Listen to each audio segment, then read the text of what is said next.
Biotech giant Moderna squares off with the National Institute of Health in a surprisingly public battle over inventorship of the Moderna Spikevax COVID-19 vaccine.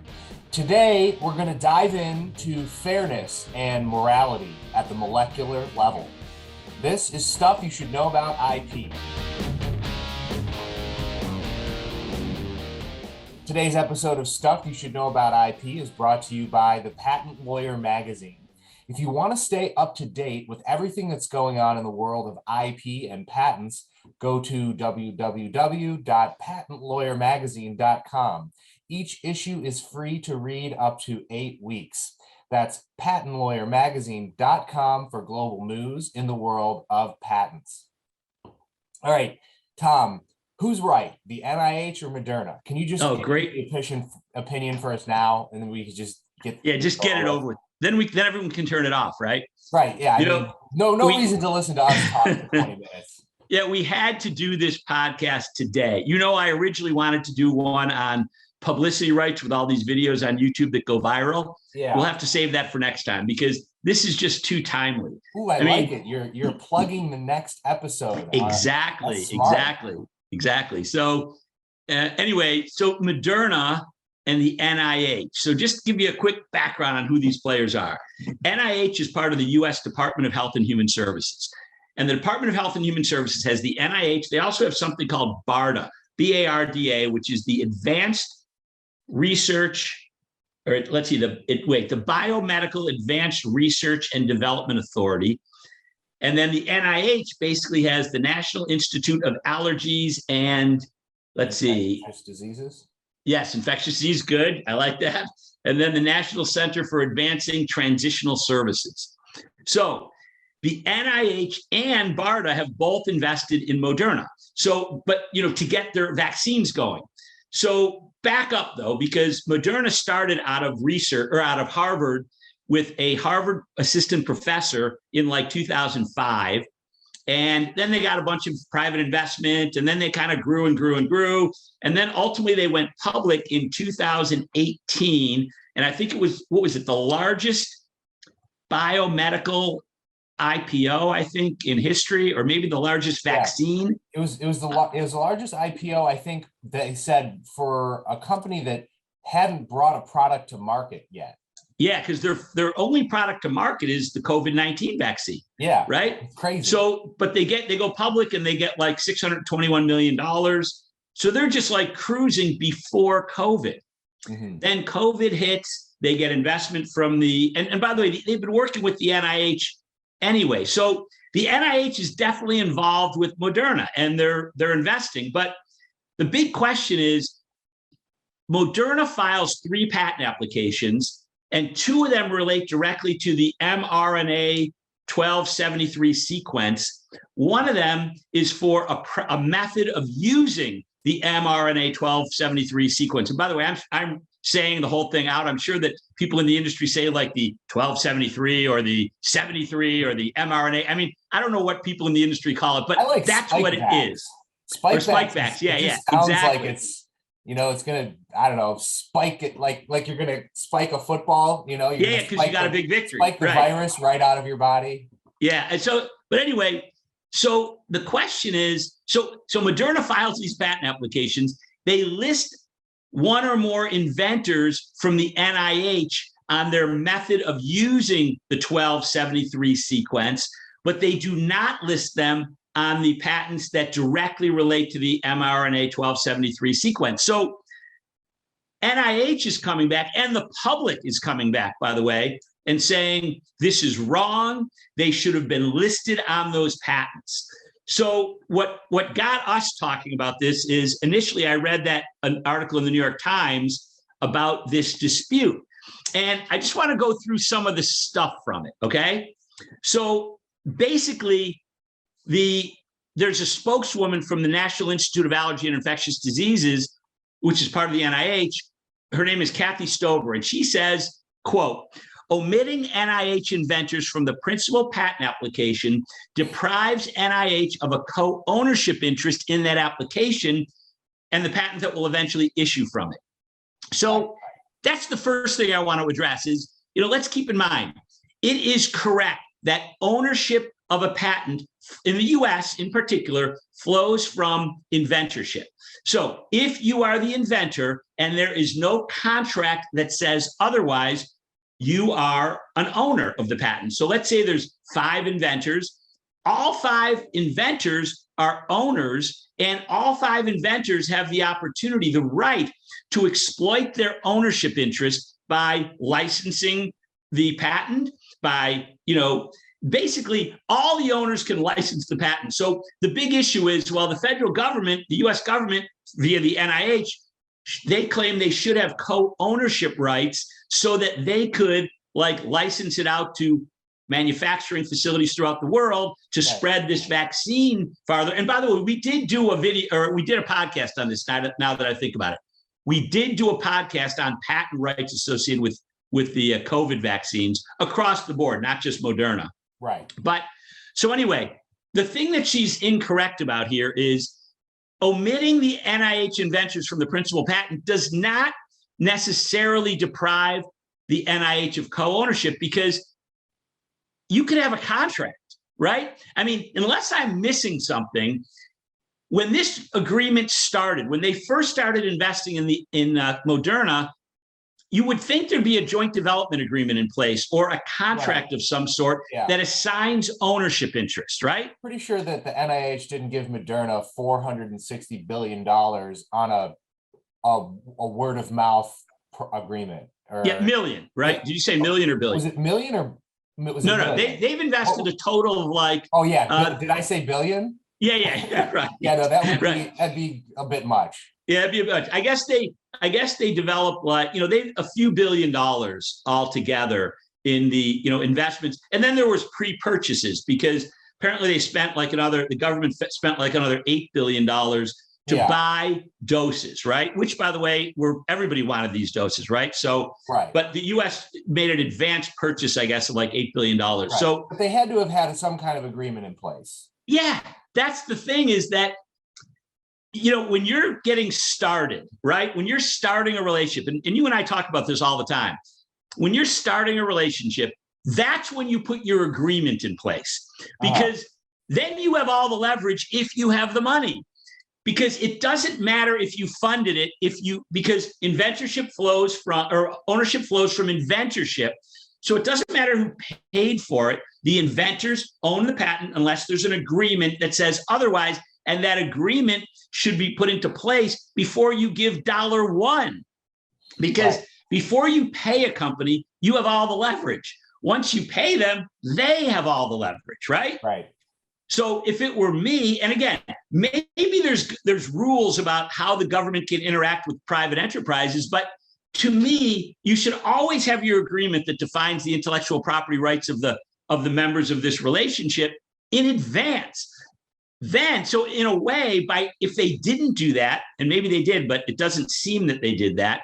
If they didn't do that, then they're really harming the U.S. taxpayers who could have had an equity interest in this, vaccine. But at the same time, there's Moderna shareholders. They might have said no.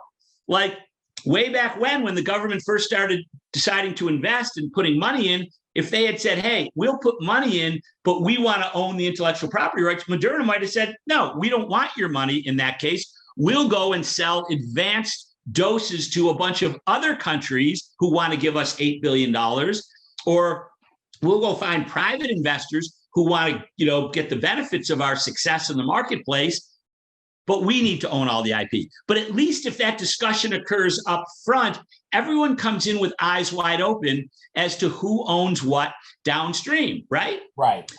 Yeah. So that's the first thing I wanted to mention. But the other thing is, in this article, there's this guy, John P. Moore, a professor of microbiology and immunology at Cornell University. Great school, right? Yep. So he says, they say he called it a matter of fairness and morality at the scientific level, right? Then he says, these two institutions have been working together for 4 or 5 years. So let's talk about fairness and morality at the scientific level. It doesn't matter when it comes to inventorship. It's just not relevant. You are an inventor. You are a named inventor on a patent if you can point to your inventive contribution in a claim, okay? Yeah. If you cannot do that, you are not a named inventor, even if you paid for it, even if you were like the cheering section as the inventor was developing and creating it, even if you made contributions to the infrastructure around this invention. You are not an inventor unless you can point to your inventive contribution in that patent. Okay. I have to just say this because it's driving me nuts.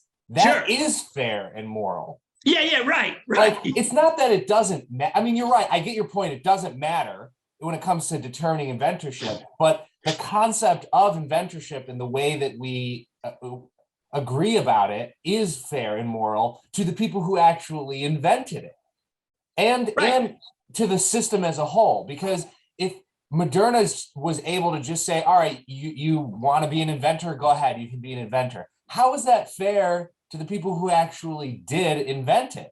Right? It goes against everything that they worked, that person worked on and contributed, and it's the fruit of their labor. Yeah, and inventorship might be one of the few remaining non-political decisions in the US, right? Because if you're talking about a published paper, if you're the boss, if you're the head of the department, you probably get your name on that paper if one of your associate professors does the work and writes a paper.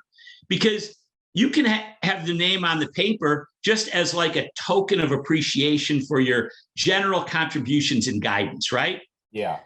But that's political. Inventorship on a patent is not political. It's very scientific. It's very factual. If you can point to your inventive contribution in the claim, you're an inventor. If you cannot, you are not an inventor, again, no matter what you've contributed. So then in this article, it's this other person says, there's this guy who writes a letter, which we'll talk about in a second. Public Citizen, it's called. And they are angry about the fact that the NIH was not included as a named inventor. And what they're saying is patents in general are bad. In a pandemic, they say, it's a terrible idea to have a private corporation have a monopoly on part of a life-saving technology. Again, it's the law that if you have something patent that's new, non-obvious, and useful, and you're the inventor of it, you get a patent. And the reason that's so important is because it incentivizes people to invest a lot of money in inventing stuff. And like you said at the beginning, Ray, how many products does Moderna have in the marketplace right now? One. Well, they might have something else coming. Or they have stuff in the pipeline, but that I know of one. They've been in business since 2005. They have a whole bunch of investors who have put their money into Moderna. Yeah. And as of November 13th, 2021, they have one product. Now, that product is killing it in the marketplace because of, the pandemic. But there's also an issue of investors. The investors started putting money into this company long before there was a pandemic. And they should be rewarded for that. Now, is there some kind of a balance with respect to a pandemic? It's not really for me to say. I'm just talking strictly about patent law and what the rights are with respect to patent law. So really, it's not about morality and you contributed, or you've been friends for a long time, or you really helped out a lot on the side. It's really very specific when it comes to inventorship. And then this article or this letter written to the director, it was written to Dr. Collins of the National Institutes of Health, basically saying that the NIH should be an owner. Well, there is one of the patent applications that they are an owner of, the one on the method of using the mRNA 1273 sequence.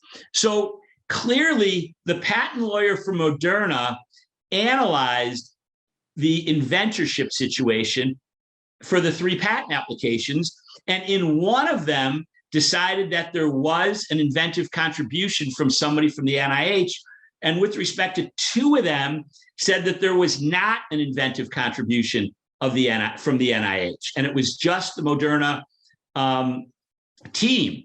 And that's important, right? Because patent lawyers have an ethical obligation to the patent office. And also, there's a thing called fraud on the patent office. Have you ever heard of that, Ray? I've heard of it. So fraud on the patent office basically can occur if you intentionally leave inventors off of a patent application that you file. Yeah. So, and it could be invalid. You could lose your patent. I mean, usually these things are corrected with a fee. Like, I negligently forgot to include, this person on the patent application as a named inventor. My mistake. I'll pay the fee. We'll add the name, and we're all good. But if you intentionally commit fraud on the patent office by omitting inventors, for example, if Moderna said, "Oh my God, we don't want to have co-ownership with the federal government because it will hurt our exclusivity and our chance to make a lot of money, so we're going to intentionally leave the NIH inventors off," that's a serious thing, right? You could have your patents invalidated over that, not to mention big fines. But it tells me that patent lawyers, I'm a patent lawyer, I wouldn't do that, because you could, it could harm your reputation, it could harm your license. I mean, it's an ethical violation. And the fact that they added somebody on one of the patent applications gives credibility to the fact that they analyzed it pretty carefully and determined that they were entitled on one, but not on the other two. And by the way, there's two other things, Ray, that jump out at me about this situation. One of which is, so the NIH and this group that wrote the letter to Dr. Collins, I think it's called once again, Public Citizen, it's called. It's a Washington, D.C. organization. They're basically complaining, and the NIH is complaining, that if they are listed as patents, they are co-owners. Again, contrary to as long as there's no agreement to the contrary that provides assignment rights. If you're the inventor, you're one of the owners. If you're an owner, you can exploit your ownership rights. If the federal government of the US is an owner, they can exploit their ownership rights by providing licenses to other nations, other manufacturers to get this out there, maybe even giving it away. That's the danger of co-ownership, right? Okay. People think, "Oh, I want to be a co-owner. Hey, let's just split the ownership rights. We both did this," and whatever that is, right? If it's a patent and you have a co-ownership right, you do not really have an exclusive right. It's more like having a non-exclusive license, because if Ray and Tom co-own a patent, and I want to go into business building this out in the marketplace and make products that are protected by the patent, and I want to use the patent to keep my competitors from copying the patented features and functions. But Ray has a different idea. He wants to license his rights to competitors of mine so that they can pay him so that it'll enable them to make the features and functions that are patented. All of a sudden, I totally lose the advantage of my patent, right? Because I no longer can block my competitors from making, using, selling, and offering for sale patented features and functions that my customers want. Right. Because Ray is a co-owner and he went out and did this license deal with them, right? Right. Yeah, the co-owners would have to agree. Yeah. Co-ownership is a terrible idea if you have the opportunity to have exclusive ownership. Or, by the way, as we know, Ray, you can carve up ownership rights so you can have different exclusivities. For example, Ray, you might have the exclusivity in one industry. I have exclusivity in the other industry. That's okay, because now I can pursue patented products in industry A. You can pursue patented products in industry B, or a license to companies that are in industry B, right? Then we both win. But fundamentally, patent ownership should be discussed and described up front before money starts going in, before you start making stuff. Get together, figure out what your business goals are, and then get the intellectual property rights you need to advance your business goals. And those might be exclusive rights, not co-ownership, non-exclusive rights. So that's the one thing that jumps out at me. Another thing that jumps out at me about this is, somewhere in these articles, I don't know if it's true, but they claim that the NIH and Moderna had separate teams working in parallel that each independently designed the exact same sequence, right? Yeah. That's a really important thing because, as you may know, Ray, back in I don't know, years ago, I think with the America Invents Act, the US went from a first to invent system to a first to file system. Yep. Under a first to invent system, whoever invented it first gets the patent. Okay. Right. So whoever invented the thing and can prove that they invented it first, right. It doesn't matter who files first. The first inventor gets the patent. But now, under the first to file system, it's a race to the patent office. I mean, I imagine people like in the olden days running with their patent application and just slamming it on the desk at the patent office as somebody else who has the exact same invention is running behind them, but they got tripped outside or didn't get a cab. But the point is, it's a race to the patent office. There's no question of inventorship or who invented first. So if two people independently invent something, they race to the patent office. And if it's true that the NIH and Moderna each independently invented the exact same sequence in separate teams, and Moderna got there first, it's totally legit, right? It's a first to file system that we're in. Right. But so, okay, none of this really matters. I mean, it all matters, but the inventorship question of these NIH scientists doesn't really matter depending on what the agreements they had in place are. If they have agreements in place. But you're absolutely when it comes right, to ownership, right? I mean, okay, but let's just speculate. I mean, we could probably assume safely that they have some kind of agreement in place. I mean, wouldn't it be pretty negligent on the part of the lawyers of Moderna to not have an agreement in place and accept the cash from the government? And there might be rules. We just took a look at this morning. I said, when the government has rules. You can't take our money unless we have a contract. Right. When we went to bed last night, Ray, or at least I went to bed way earlier than you because you went out with your wife. But when the night came last night, we were going to do a podcast this morning on this publicity rights around these viral videos that go on YouTube.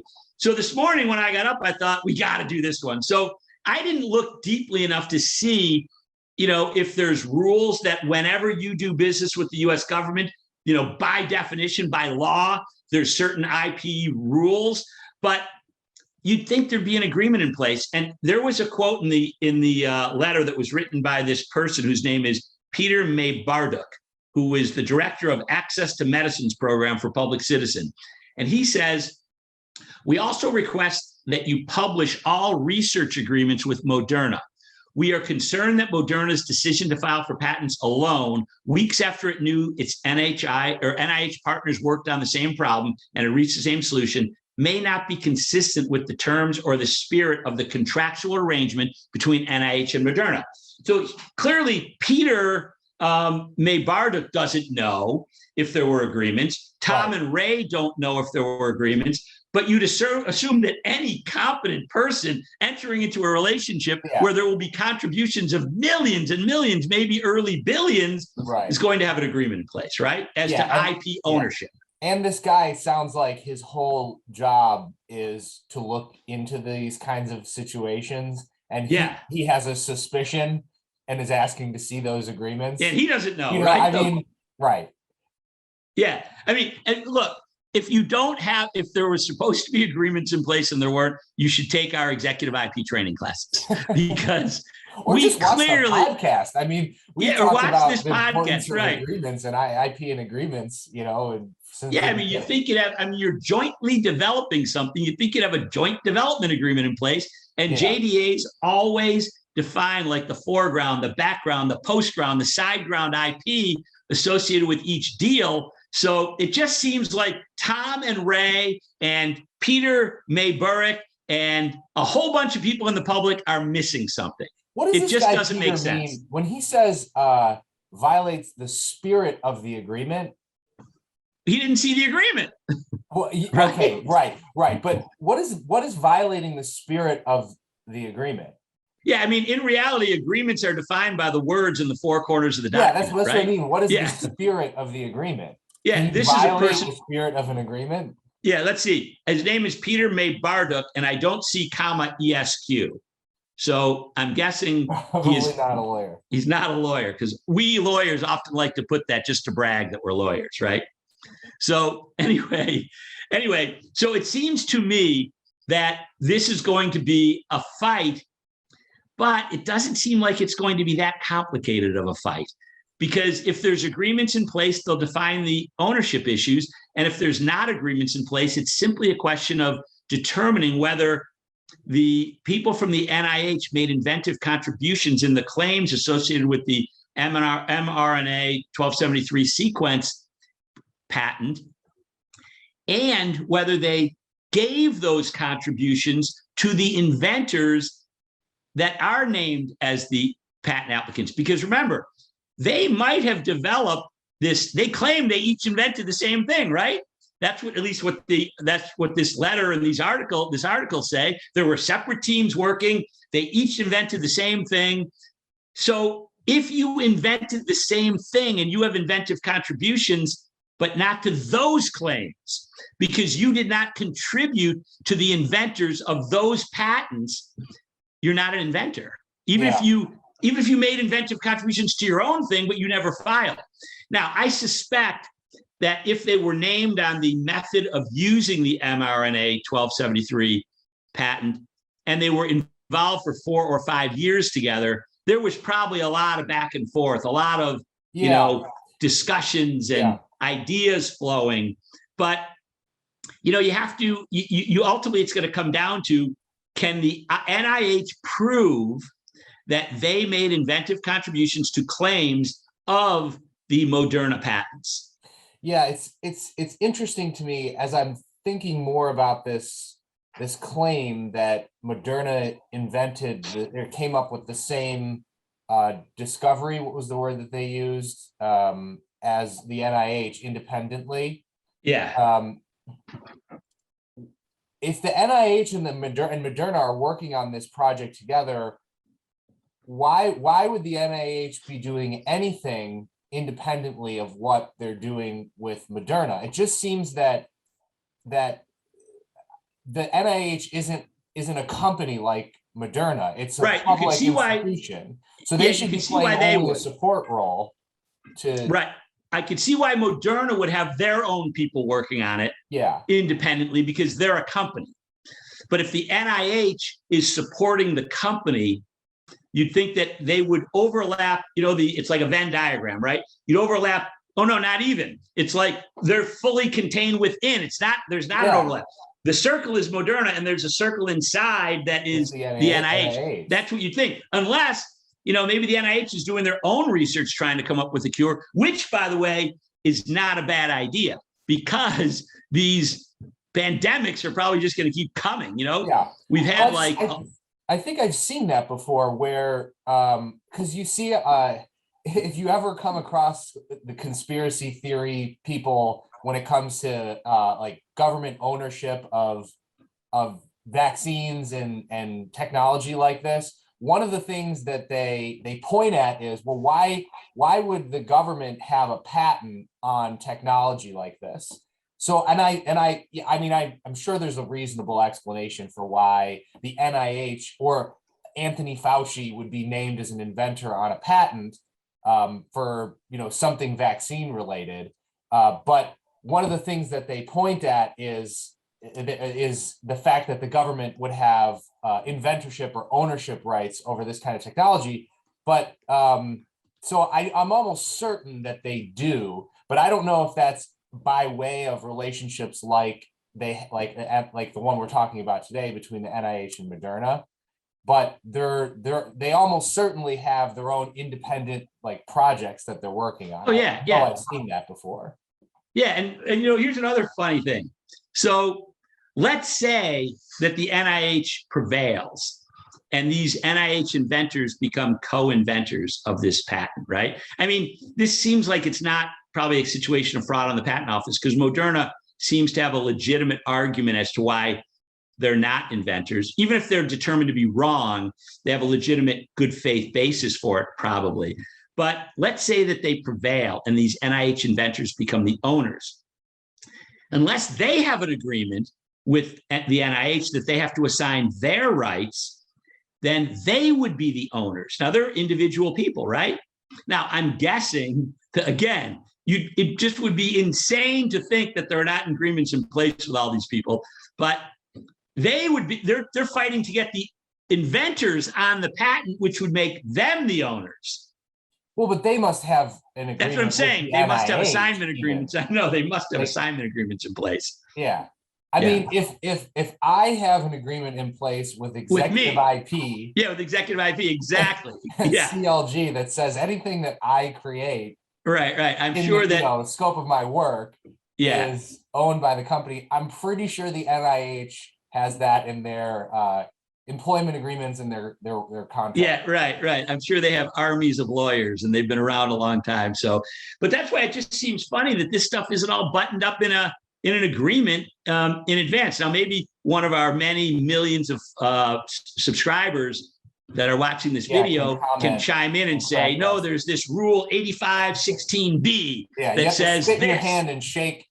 Right. Yeah, that's good enough. Yeah. We're just going to go. Yeah, my word is oak, So, but anyway, so definitely this is an interesting fight that I'm looking forward to following and finding out who wins in the battle of what'd you call it? The Spikevax? The Spikevax. Yeah. Spikevax. So thanks everyone for listening. If you found this conversation interesting and you like learning stuff about IP, make sure you comment, like, share, send this in an email, post it on your LinkedIn, Facebook, Twitter, and we'll see you next time. See ya.